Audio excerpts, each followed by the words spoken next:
I used to think calm meant empty, like something had gone missing and nobody told me where it went. When relationships stopped buzzing, I assumed I was doing something wrong. No sparks, no drama, no late night spirals, just quiet evenings and conversations that ended without a fight. It felt suspicious. I kept waiting for the catch, the other shoe, the hidden bill. After 40, silence doesn't feel neutral anymore. It feels earned or dangerous. I couldn't tell which. I sat inside that uncertainty for a long time. Long enough that calm felt like a trick. Long enough that I almost broke it just to see what would happen. I wanted proof it was real, not just a pause before loss. I'm in my 40s now with a life that looks stable from the outside, work that pays the bills, a body that mostly cooperates, friends who know my history well enough to skip explanations. Relationships aren't new to me. I've loved, left, stayed too long, and left again. I've learned how to share space, how to negotiate weekends, how to apologize without begging. None of that felt dramatic. It felt adult. Still, something kept humming underneath. In my earlier years, intensity passed for connection. If it hurt, it mattered. If it consumed me, it meant I was alive. Calm relationships felt thin by comparison, like a meal that looked balanced but didn't fill me. I'd watch others settle into steady partnerships and feel restless. I told myself I was independent. I told myself I needed stimulation. I told myself calm was for people who gave up early. That story followed me into midlife. Even when I chose partners who were kind, consistent, and available, I'd scan for signs of boredom. I mistook peace for a lack of chemistry. I kept my nervous system busy even when nothing was wrong, especially when nothing was wrong. I didn't call it a problem, it just felt like preference. I dated with that lens for years. Calm meant compromise. Calm meant dull. I didn't say it out loud, but I felt superior for wanting more. That belief cost me time, it cost me sleep.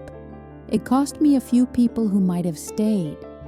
By 40, the pattern was familiar, and I still defended it without much effort, even when it left me tired and vaguely disappointed most nights after long conversations with myself. The cost didn't arrive as a breakup or a crisis. It arrived as fatigue, a low-grade tension that never quite shut off.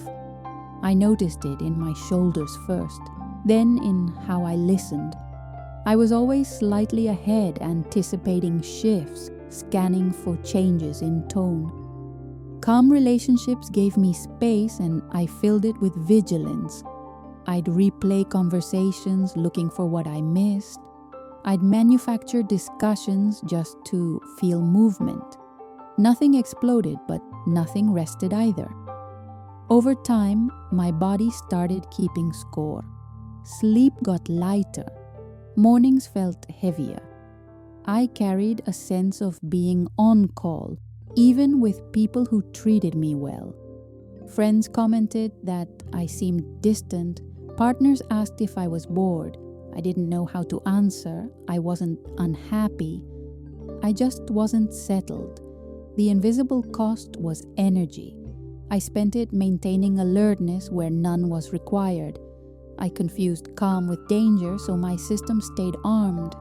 I didn't frame it that way then. I just knew I was tired in relationships that were supposed to be easy. I'd leave dates more drained than when I arrived. I'd crave alone time, not for rest, but for relief. Relief from monitoring myself. Relief from pretending I needed more than what was offered. I told myself this was adulthood, managing expectations, compromising desire.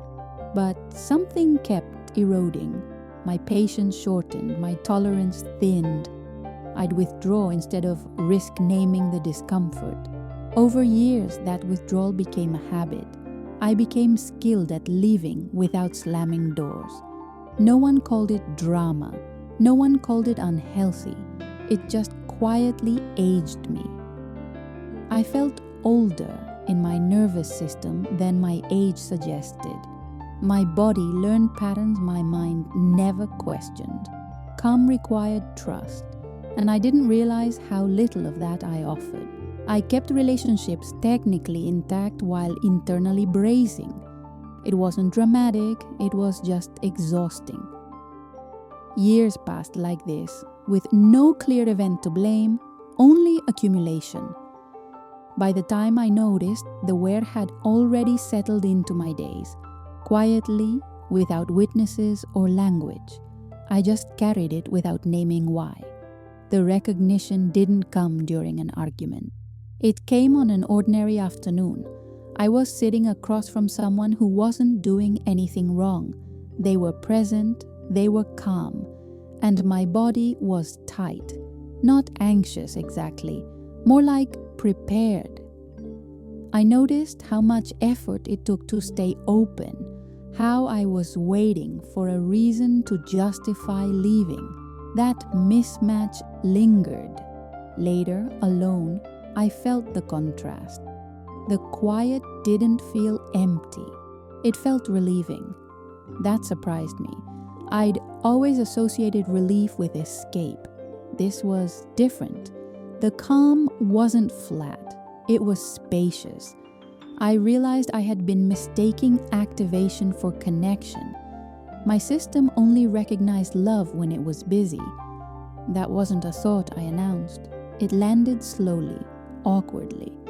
I felt embarrassed by how long it took me to see it. I also felt grief for the ease I had rejected, for the people I couldn't stay with because they didn't disturb me enough. The recognition wasn't kind. It didn't make me feel wise, it made me feel late. There was no breakthrough conversation, no dramatic ending, just a quiet discomfort that wouldn't leave. I sat with that for weeks, noticing my reactions, not correcting them, just seeing. Every time calm appeared, my body resisted, like it was losing a job. That image stayed. It wasn't flattering. It felt accurate. I had built an identity around vigilance, and it was starting to cost me rest. The recognition didn't resolve anything yet. It just refused to go away after that afternoon with uncomfortable clarity there. The shift wasn't a technique. It was a choice I kept making quietly. I stopped interpreting calm as a warning, not overnight. I let my body be uncomfortable without creating motion. I stayed when nothing was happening. That cost me excitement. It cost me familiar intensity. I grieved that loss more than I expected. Some relationships ended because I no longer chased the old rhythm. Others deepened because I stopped testing them. The calm didn't make me passive. It made me honest. When something felt off, I named it without theatrics. When nothing felt off, I let that be enough. My nervous system protested. I slept more at first, like I was catching up on years of vigilance. There was boredom, real boredom. I didn't decorate it, I sat with it. Over time, my body softened.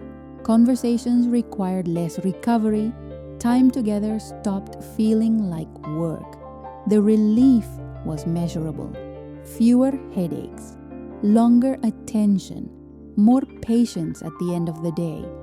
I lost the high of intensity. I also lost the crash. What resolved it for me was staying in calm long enough that my system relearned safety. That recalibration wasn't pretty.